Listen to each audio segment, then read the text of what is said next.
Hi, everybody. Welcome to another edition of Reigniting Small Business. I'm Laura Richards, and I'm here today with Patrick Lee, CEO of Spark Business Institute. Hi, Patrick. Hello. How are you today? I am great. Thank you. Oh, good. We're about to dive in here to a discussion of the Raise the Wage Act, which Congress has been talking about for a few weeks. We've been hearing about it in the news. And this is the proposal to double the federal minimum wage, or approximately double it in most places, to $15 an hour. Main Street's kind of divided on this issue. So what we're going to do is take a deeper look and explore both sides.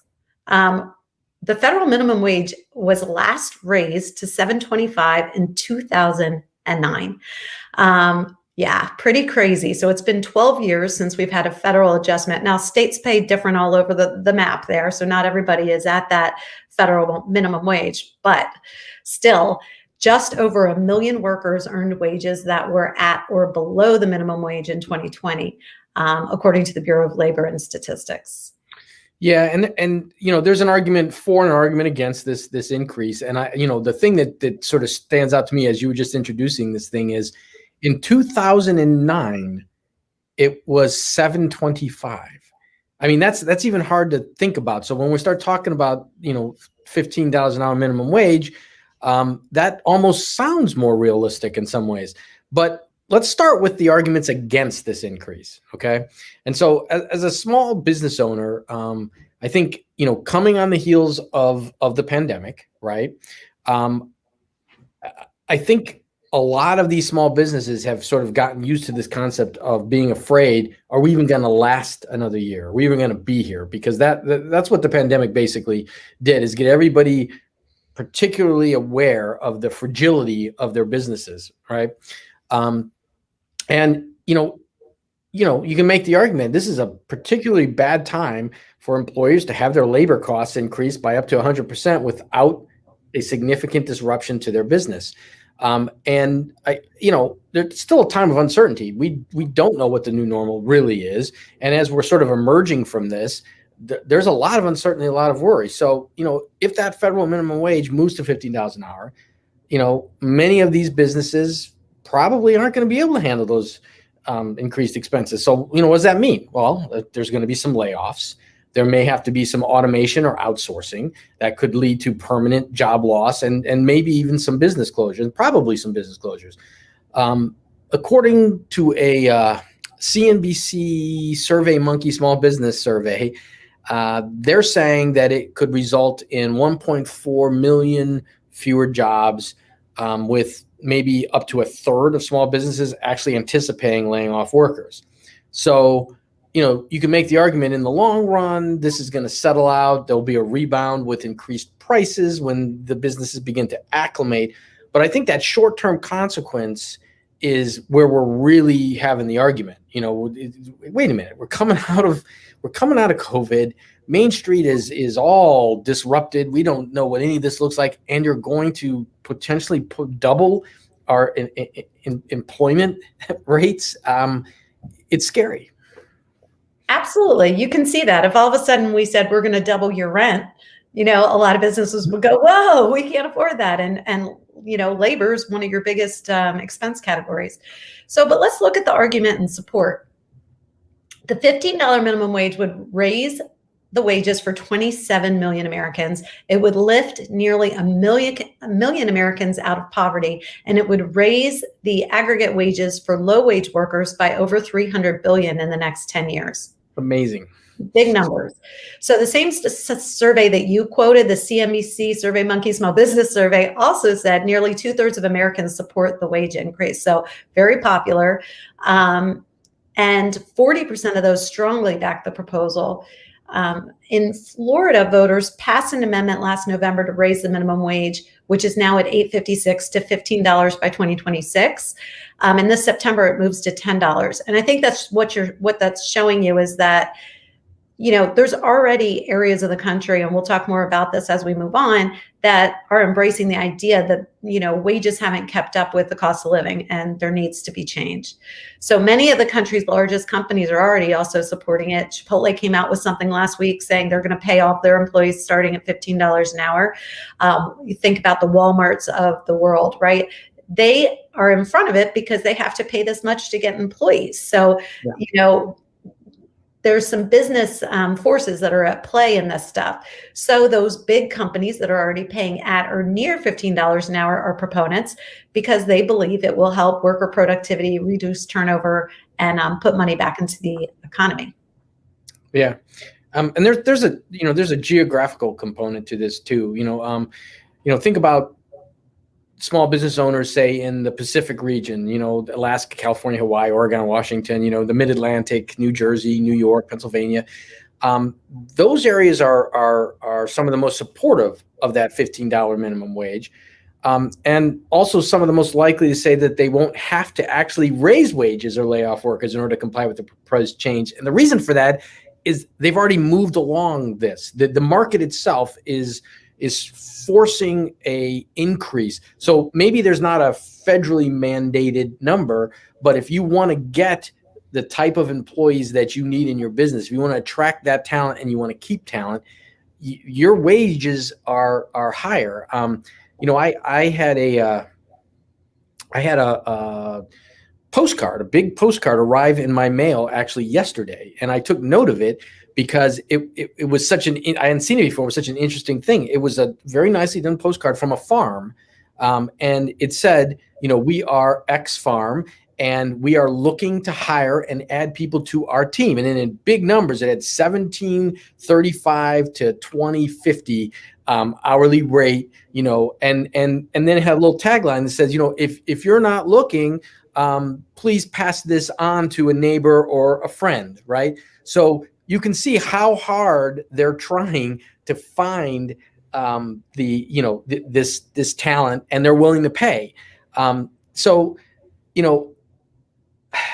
think small businesses need to think about the trade-off, right? You're going to have to adjust to this if you want to keep people. We're seeing this now, this whole perceived idea that there's a shortage, and that's debated. I mean, it's not necessarily that there's actually a shortage of labor. There's a lot of studies that are showing that there's a shortage of willing labor because folks have not yet adjusted to making it worth the time of those people to come in and be part of the labor force at that level. So, small businesses may need to start thinking about, okay, we're going to have to do this. So how do we decrease other costs, or how do we increase our costs? Do we have to eliminate positions? Do we have to cut employee hours? Do we have to reduce benefits? Do we have to outsource some? What does that look like? And maybe it doesn't have to be done in a negative way. Maybe it doesn't have to be, oh my gosh, this is going to make us go here. Maybe it has to be a reassessment of how best to utilize our workforce. Yeah, absolutely. I think one thing it's important to think about, and one of the things small businesses are probably focused on as well, is, for businesses to attract and retain the employees, think about it. If their starting wage is $15 an hour, how much now do they have to pay their shift worker? How much then do they have to pay their manager? How much then? So it drives wages up across the board. And so I think it's a bigger issue. But as we've talked on other podcasts, there has been a chasm growing between these hourly wage, group of people and salary professionals for a really long time. So in my mind, this wage increase is necessary to address that and to bring people up out of poverty who are working a 40-hour work week. People are talking about, well, no one wants to work because they're getting all this money from the government. What do you say to that, Patrick? Well, I actually, there are absolutely some outliers out there who are happy to not work and be on the federal dole, right? We know that exists. But I am not a big believer in the idea that there's a whole bunch of lazy people out there who just don't want to work. What I'm actually saying is I think there's a whole lot of savvy people out there who are going, okay, I'm being paid more to stay home than to go into work. And if the people that want me to come into work aren't going to pay me, why would I do it? I mean, that's just savvy. And I think there's a whole lot of people, even once that unemployment and all that sort of disappears, there's a whole bunch of people who are like, they want me to come in and work a 40 to 50 hour week to make this amount. when I can work a 20-hour week and cover my nut, right? And not have to be working 40 to 50 hours and be in that kind of pain. It's a lifestyle choice. So employers got to catch up with this idea. If you want the talent, you're going to have to adjust your business model to attract that talent. Absolutely. So proponents of the wage increase also say it will do exactly what we just said. It's going to return low wage workers to a standard of living considered the bare minimum decades ago, and turn back the erosion of the value of the minimum wage after inflation. So I'm about to tell you some numbers that are going to blow your mind, some historical numbers about the minimum wage. So those making the federal minimum wage today make 30% less in inflation adjusted pay than the federal minimum wage workers did 53 years ago.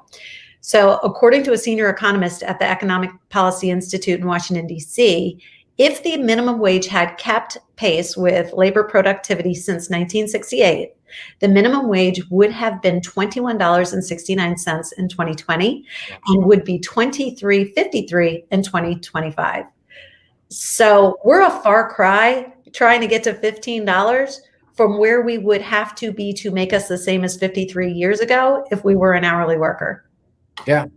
And remember the Raise the Wage Act indexes the minimum wage to median wages.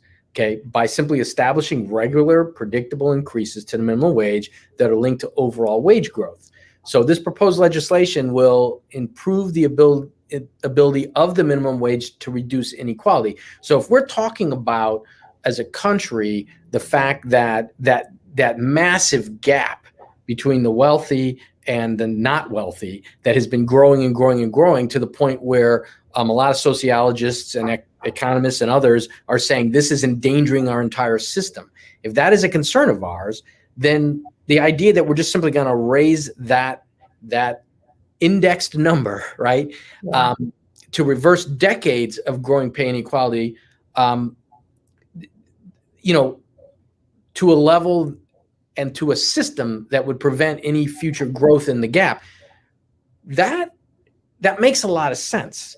And it makes a lot of sense in a lot of ways, because if we're still a consumer economy, we've got to provide the folks who are going to consume with resources to do that.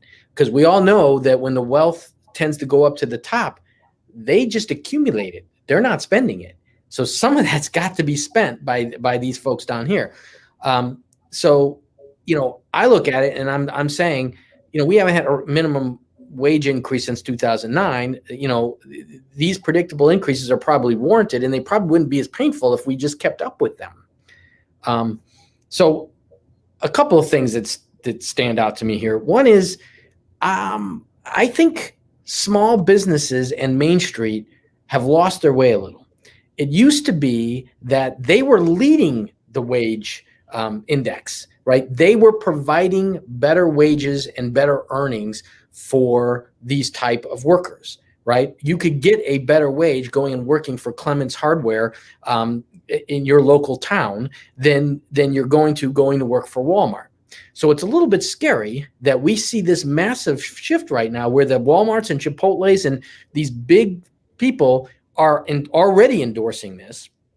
So what does that mean? That means they're stealing talent. Nobody wanted to work at a Walmart or McDonald's, right? Let me go get a job on Main Street. Well, they're stealing that talent now because they're willing to acknowledge this is what you got to pay to get this. And Main Street's screaming, oh my gosh, you're going to bankrupt us. This is not a battle that Main Street should want to lose. They should want to keep that talent. That's the one thing they can get, right? Keep that talent and be the leader in this. So this is one of those very kind of crazy debates, because I understand, I sit with small business owners who go, if they do this, what's going to happen? And you sat in that position. So I understand the fear, but I think there's a couple of pieces missing here. Yeah, a couple things come to mind when we're having this discussion. One of them is my thoughts of my teenagerdom when I worked for minimum wage. I think there was a time where,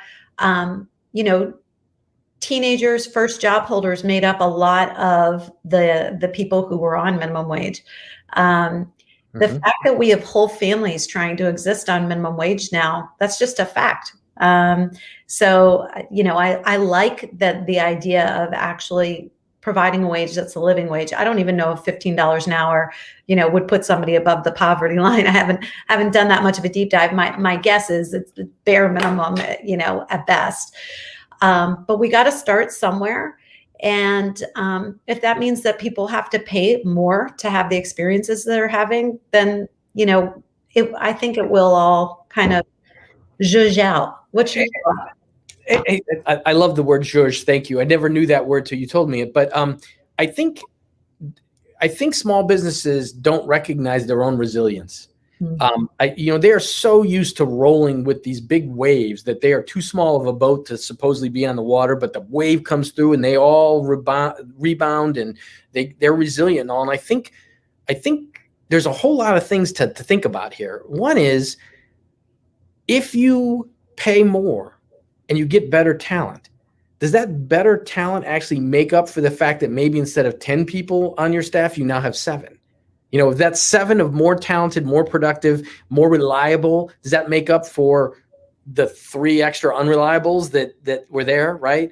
And the fear of change, it's there, but the small businesses have been dealing with that now nonstop, since 2008. Honestly, I mean, we've watched the Great Recession, then we watched the weird recovery, then we've got the COVID-19 pandemic, and I think they may not be as confident in their resilience as maybe they should be. Now, here's the issue with that. Going back to the other side of this argument.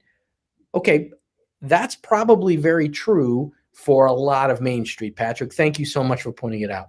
But some of these industries that have been particularly hit hard by the pandemic are ones that depend more on this lower wage thing. Think the fast food, restaurant, shift work type stuff. And I do understand that. I can see that, but I just don't think this is sustainable. I don't think we can just keep doing this forever. I agree. And I think now's the time to be talking about it. Even if the Wage Act does not pass, and get affirmed on a federal basis, I think it's already put the pressure on companies to take a look at what they're doing. And we know that because we've seen press releases going out about companies already moving to $15 an hour. So I think the questions for small business to ask themselves is, which side of this do you want to be on? It's a hiring competition right now. People are looking for staff. Get on the right side of this thing, get the right people, and look for how to improve your bottom line in other ways. Now, I think that's absolutely true. And I think that's a great call out to what I would say is the majority of Main Street. But I am going to point out here the one area where this gets a little dicey, and I don't pretend to have a good answer, but I feel the pain. When we're looking at certain areas of the country that typically have a little bit more robust economy, the standard of living is a little bit higher there, and this all makes perfect sense. But we know there's a whole bunch, and we'll call it middle America because folks are always talking about that. But it's not the San Francisco, Chicago's, or Seattle's, right? It's the smaller towns in the Midwest, maybe the South. I mean, I'm stereotyping here, but it's that more rural community, and their standard of living was never at a level that completely outpaced the minimum wage to begin with. So you end up in that weird situation where the federal mandate, yes, it establishes a certain level, but it does put certain communities, I think, at a disadvantage. And how that needs to be sort of worked through, I'm not sure what that looks like, and that gives me a little bit of pause. But it doesn't stop me from saying this is coming. Yeah. Well, interesting that you said that too, Patrick, because wouldn't you think in those same small communities, they need those dollars? Well, to circle back into their economies as well. And it's not just the dollars. Let's be honest. Half of the plight of a lot of those small towns is that they can't keep certain people. They can't keep their young people in town, right? They're leaving for better opportunity. They can't do that. So the idea that, by holding down that wage to sort of help them out, well, guess what? we already established that the coasts are already paying more. So they're leaving anyway. So you understand the fear, but there isn't an answer in there. It doesn't solve their issue. There has to be a recreation, like we're always talking about, of Main Street communities and how they function so that those areas have thriving local economies, even if they don't attract the big companies and all that. And that's what we're all about anyway. We're advocating for that economic model. Absolutely, 100%. All right, guys. Well, you've spent another 20 minutes with Spark Business Institute. This is the Reigniting Small Business Podcast. Thanks for being here today, and we will see you next week. Bye, everybody. Bye-bye.